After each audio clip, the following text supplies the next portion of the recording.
I need a husband. I'm tired of singleness. I'm 39 years old.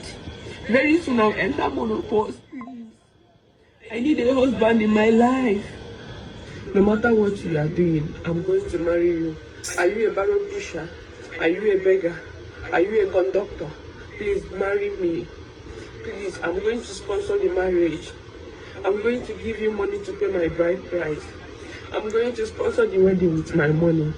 Please come and marry me. I'm tired of singleness. Please.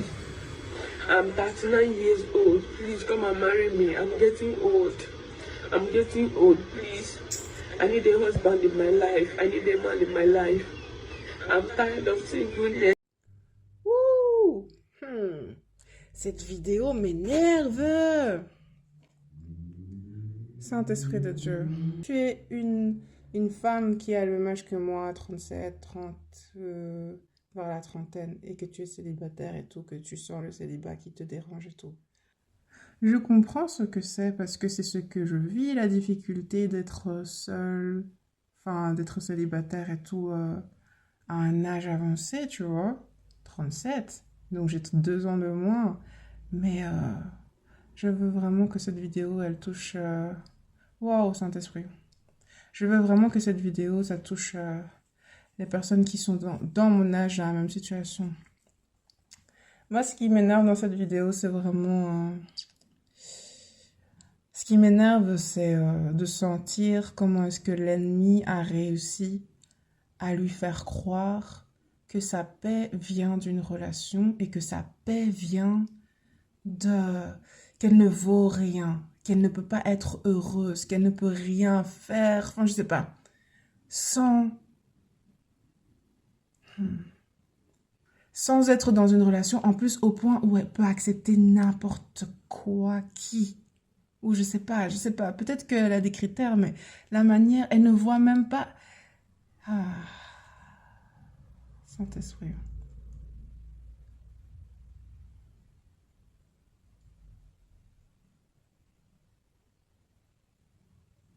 Arriver au point de supplier...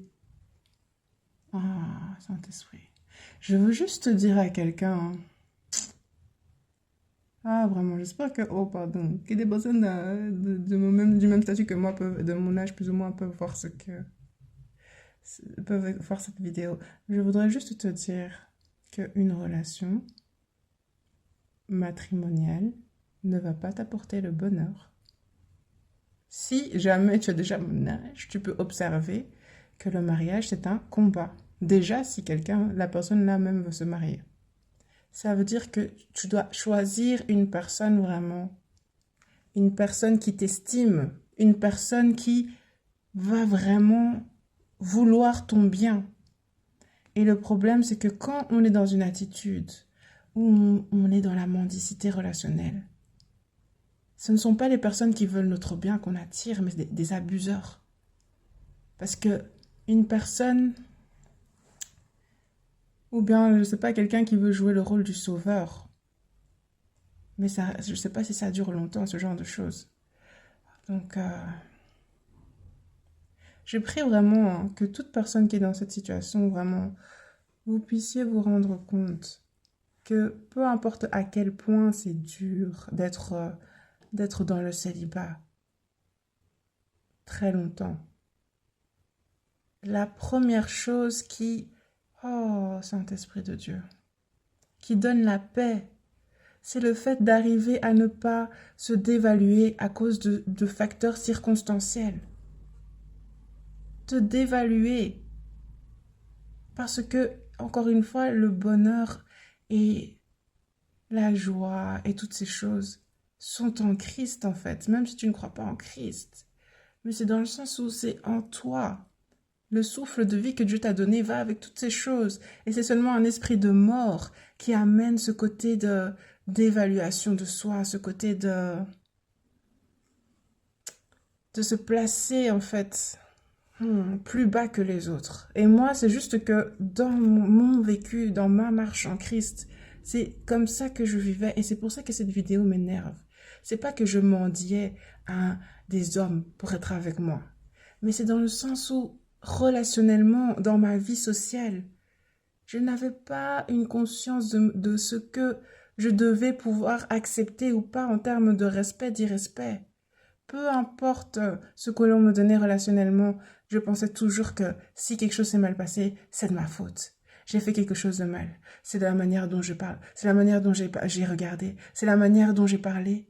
Et c'est des états d'esprit qui font quand on se dévalue, qui font que tout le monde peut t'abuser en fait. Et c'est ça qui fait peur avec cette vidéo. C'est que tout le monde peut abuser quelqu'un comme ça. Au nom puissant de Jésus, permets au Saint-Esprit que cette femme soit guérie. Donc à toute personne qui marche dans cet état d'esprit à cause du célibat, ou ça peut être à cause d'autre chose. Non. La solution ne vient pas des hommes. La solution, elle vient du Christ. Elle vient de Dieu. Et une personne qui s'ajoute à cet état d'esprit ne donne aucune satisfaction. Ça donne juste plus, en fait, de raisons de se sentir vide. Parce que quand l'homme a décidé de se marier, oh, c'est des enfants. Après, c'est quoi? Il y aura toujours quelque chose d'autre. Même si, là, on parle d'un bien, une bénédiction spécifique qui est celle d'être femme et mère. J'aimerais juste te dire que toutes ces bénédictions-là, on ne peut pas en bénéficier totalement si soi-même déjà on ne s'apprécie pas. Et si soi-même déjà on se considère comme quelqu'un qui ne vaut rien. Donc vraiment, je prie... ce que j'aurais voulu dire, je ne sais pas, il y aurait sûrement plein d'autres choses, mais moi j'ai appris en tout cas que vivre une vie où on vaut moins que les autres et on peut tout accepter des autres. C'est une vie de souffrance et on ne peut pas trouver des personnes qui nous aiment vraiment et on ne peut pas réussir à recevoir un amour vrai en restant dans cette conviction-là que la médiocrité peut se produire au Saint-Esprit. Parce que en plus, le fait de dire que voilà, oui, je vais payer pour... moi, je suis pas pour j'allais dire la dîme. Moi, je suis pour la dîme. Moi, je suis pas pour ce qui est, voilà, de certaines traditions matrimoniales africaines, mais le fait de sponsoriser, comme d'acheter, je sais pas, de convaincre quelqu'un en disant que toutes les responsabilités ou tous les impacts, tout ce que tu pourrais avoir comme input en termes de concrétisation de cette alliance, je vais les assumer. Et Saint-Esprit. En tout cas, ouais, non, je prie vraiment. Comme Dieu m'a délivré en fait de cet esprit-là de mendicité relationnelle, vraiment. Et Dieu m'a fait grâce de justement ne pas être en couple, gloire à Dieu, avant de ne pas être en couple avec cette mentalité-là destructrice qui appelle l'abus, qui appelle les relations toxiques et les situations toxiques. Je prie vraiment que Dieu vraiment puisse te donner la paix et juste que tu puisses découvrir l'amour de Jésus. Découvrir l'amour de Jésus. L'amour de Jésus, c'est ça qui te donne la paix, jeune femme dans la trentaine, célibataire. C'est ça qui te donne la paix. S'accrocher à un homme, s'accrocher à des enfants, s'accrocher même à un travail, s'accrocher même à un ministère, pour dire que voilà, là j'ai de la valeur, là j'ai accompli ce qu'il faut dans ma vie. Ça c'est juste se poignarder soi-même en fait spirituellement en mode sans ces choses-là, je n'ai pas de raison de vivre. Même une famille aimante, même dans une famille aimante, chacun vit sa vie. Il y a toujours une forme de séparation qui nous met seuls face à cette vie. Et c'est important du coup d'avoir une source intarissable d'affection, d'acceptation, de confiance, de sécurité. Et la seule personne capable de donner ces choses-là, c'est Christ. Sinon, ce sera toujours être dans une codépendance. Sans ça, c'est être dans une codépendance. Que dès que telle ou telle personne, dès que telle ou telle chose, situation me laisse, c'est le désespoir, c'est le gouffre. Non. Parce que comment est-ce que tu veux pouvoir te renouveler, te relever, si le fait que tu aies du courage dans la vie et de la considération assez pour toi pour te relever dépendent d'autres personnes ou de circonstances.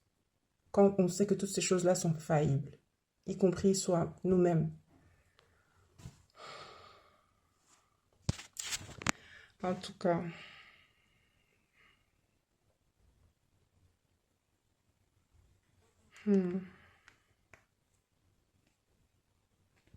mais je rends grâce à Dieu, en tout cas, je rends grâce à Jésus.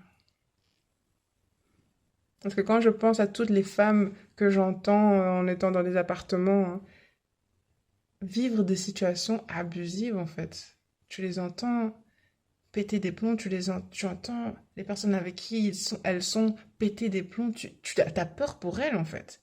Et ça, c'est ce qui se passe quand on veut juste être choisi. Quand tu veux juste quelqu'un. Quand tu veux juste tomber enceinte. Tu veux juste un bébé. Tu veux juste un autre corps à côté de toi. Un plus un, comme on dit, un plus one. C'est pas ça, en fait, que Dieu a pour toi. Dieu a pour toi une relation prospère, une relation remplie de bonheur et de joie, en fait. Et donc, oui, évidemment, il faut faire des efforts pour se mettre en couple, évidemment. Il faut faire des efforts pour se rendre visible, etc. Mais je suis vraiment triste pour toute femme qui a cru ce mensonge qu'elle ne valait rien si elle n'était pas choisie. C'est vraiment quelque chose qui me rend triste parce que j'ai vécu ça dans le rejet, dans ma vie sociale pendant ouais, des décennies. Où ce n'est pas parce que tu n'es pas choisi par les hommes que tu n'as pas de valeur, en fait. Ce n'est pas parce que tu n'es pas choisi par ceux par qui tu voulais être choisi que c'est une punition de Dieu, que c'est... Je sais pas. Mais évidemment, ce qui fait mal, c'est quand on attache son cœur et qu'on est très investi émotionnellement dans des personnes. Et de voir que ce n'est pas réciproque. Et que c'est vraiment aux antipodes, c'est vraiment à l'opposé, en fait, de tout ce qui est positif que ces personnes ressentent pour toi. Ça, c'est très décevant et c'est très blessant. Mais c'est des occasions de pouvoir retirer, en fait, l'idolâtrie de son cœur, même retirer les points d'appui, retirer cet investissement, en fait, démesuré émotionnellement que l'on mettait dans telle ou telle situation. C'est une grâce de Dieu pour que nous puissions nous rééquilibrer, en fait. Pour que, ouais. Moi, je suis pas du tout dans le New Age avec les histoires de oui, positive énergie, tu vois, si tu attires ce que tu es, mais mais un cœur, ouais, la parole de Dieu dit bien que un homme, telles sont les pensées d'un homme, tel il est, en fait. Dans le sens où ta foi est équivalente à la manière dont tu penses. Donc, si jamais tu penses que être avec toi vraiment, comme tu as tellement été rejeté, tu as tellement été abandonné, on t'a tellement laissé sur le côté, que ça veut dire que vraiment, la personne qui est avec toi, elle te fait une faveur, que vraiment tu dois lui rendre cette dette. Tu dois tout faire pour... tu vois, c'est le genre de situation dans laquelle ça met, en fait. Ah, donc sache, hein, en tout cas, je prie vraiment qu'une personne célibataire de longue date entende ça. C'est que vraiment tu es précieuse. Tu es vraiment unique et dans le sens où la manière dont tu ressens les choses a été façonnée, a été vraiment peaufinée par Dieu, en fait. Il y a quelque chose de spécifique et de vraiment d'unique en toi en termes de manière d'aimer, en termes de manière d'interagir et de percevoir l'autre, qui est vraiment inestimable et irremplaçable. Il n'y a que toi qui peux être comme toi. Il n'y a que toi qui peux aimer comme toi. Il n'y a que toi qui peut être l'épouse que tu peux être. Il n'y a que toi qui peux être la sœur que tu peux être, qui peut être l'amie, qui peut être la confidente que tu peux être. Il n'y a que toi qui a reçu le bon dépôt de Dieu à plusieurs niveaux. Et en sachant ces choses-là, en sachant que tu es créé à l'image de Dieu. Tu as une puissance qui ne peut pas, qui passe uniquement à travers le filtre de ton âme. Et ça, c'est quelque chose de puissant. Tu pourras trouver des personnes qui trouveront, voilà, leur bonheur avec d'autres personnes hormis toi. Et ça, c'est bien. Parce que ça veut dire que les personnes qui ne peuvent pas faire sans toi, les personnes qui ne peuvent pas se passer en fait de ta présence dans leur vie, c'est celle-là que Dieu veut pour toi. Et ces personnes-là n'ont pas besoin que tu mendis. Ces personnes-là n'ont pas besoin que tu les convainques que tu vaux la peine, tu vois, que ça vaut la peine d'être avec toi, que tu es une personne qui est intéressante, qui a de la substance au point où il est indispensable que tu sois intégré à leur vie. Ils n'ont pas besoin que tu les convainques, ils n'ont pas besoin que tu mendis sur quelque part, ils n'ont pas besoin que tu leur fasses des faveurs, des cadeaux. Si tu le fais, ce sera juste par amour, pour l'amour qu'ils te donnent déjà. Donc juste, là, cette mentalité-là de médiocrité et de je ne vaux rien, s'il vous plaît, soyez avec moi, s'il vous plaît. Ça, c'est ce que les ténèbres veulent pour pouvoir avoir un accès à ta vie. Mais à partir du moment où tu reconnais que le Saint-Esprit de Dieu le Saint-Esprit de Dieu vit en toi si tu as accepté Jésus comme Seigneur, mais que le souffle de Dieu est en toi. À partir de ce moment-là, commence à te percevoir comme la prunelle des yeux de Dieu, comme une personne que Dieu chérit et qui reçoit l'amour de Dieu et reçoit cet amour de Dieu. Reçois cet amour de Dieu. Laisse-le renouveler la manière dont tu te perçois en fait. Laisse-le renouveler la manière dont tu ressens les choses et dont tu aimes les autres. Et quand tout est rééquilibré comme ça là, c'est alors là que tu pourras vraiment être avec les personnes, et je parle vraiment de toute forme de relation, qui honoreront le bon dépôt que l'Éternel a placé en toi en fait. Ouais.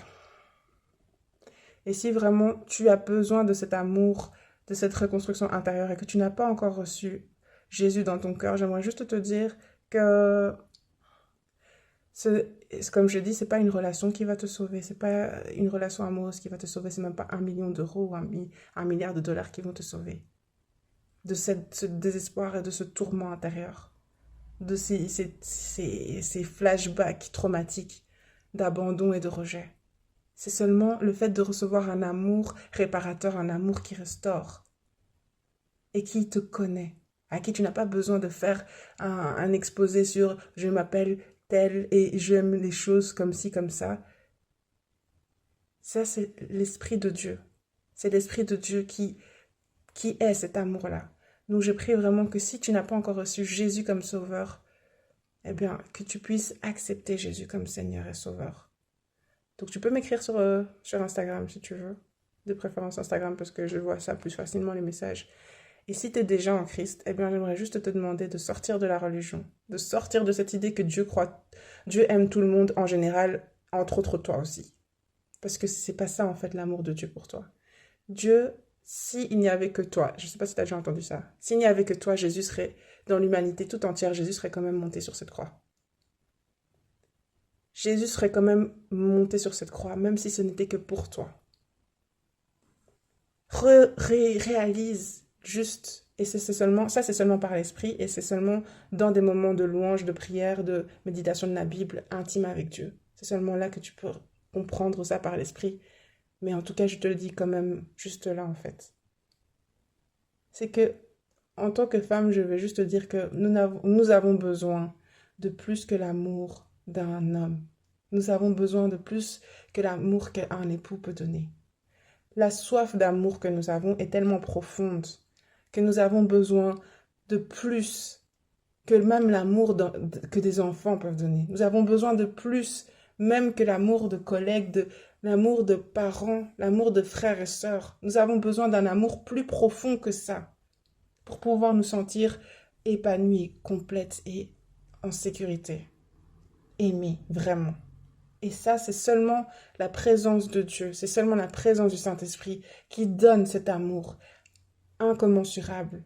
Et je sais bien aussi que les hommes aussi, dont les hommes aussi ont besoin, mais je veux juste te dire, arrête de croire ce mensonge que quand tu vas arriver à tel niveau, relationnel, tel statut relationnel, tu seras réparé à l'intérieur parce que c'est faux. Les relations font ressortir toutes les blessures, font ressortir tous les manquements, toutes les lacunes, mais aussi toutes les qualités, hein, tout ce qu'on sait faire de bien, donner de bon. Mais donc, c'est pas en étant brisé qu'on rentre dans des relations. En tout cas, surtout les relations aussi intimes que celles du couple. Donc vraiment, reçois vraiment cette révélation-là du fait que ce dont ton cœur a besoin, c'est plus que d'une religion et c'est plus que d'un homme. Vraiment, c'est Dieu. Parce que Dieu ne donne pas certaines choses sur base du fait que tu cries, que tu pleures. Parce qu'il voit ce qui peut te bénéficier et ce qui peut te détruire. Et hormis le Créateur, tout ce qui est création et bénédiction, on les reçoit d'autant mieux quand on n'en fait pas des idoles et on n'en fait pas les dieux de notre restauration. Ok? Donc, je rends grâce à Dieu. Je rends grâce à Dieu juste pour son existence, en fait. Parce que sans lui, je ne pourrais jamais me sentir aimée, même par les personnes qui m'aiment. Et ça va aussi pour tout ce qui est mariage. Tu ne pourras jamais te sentir aimé par ton époux, même s'il t'aime, si tu n'as pas déjà accepté le fait que tu étais l'objet de l'amour de Dieu. Donc voilà. Ne sois absolument pas désespéré, mais réjouis-toi du fait que Dieu t'aime d'un amour éternel et que tu dois profiter personnellement de cette grâce-là, maintenant. Fais ce qu'il faut, évidemment, ne te laisse pas aller, prends soin de toi, sors de ta maison, tout ça, et une vie sociale, ok, pas en boîte de nuit, dans la crainte de l'éternel, mais en tout cas, ça c'est bien toutes ces choses. Sois proactif si tu veux atteindre l'objectif d'être en couple, mais en profondeur, reçois l'amour de Jésus chaque jour, quotidiennement. Et aucun désespoir ne pourra renverser ton discernement, en fait. Même si je sais c'est dur. Sois béni. Sois béni et tu es déjà béni au nom puissant de Jésus-Christ. Amen.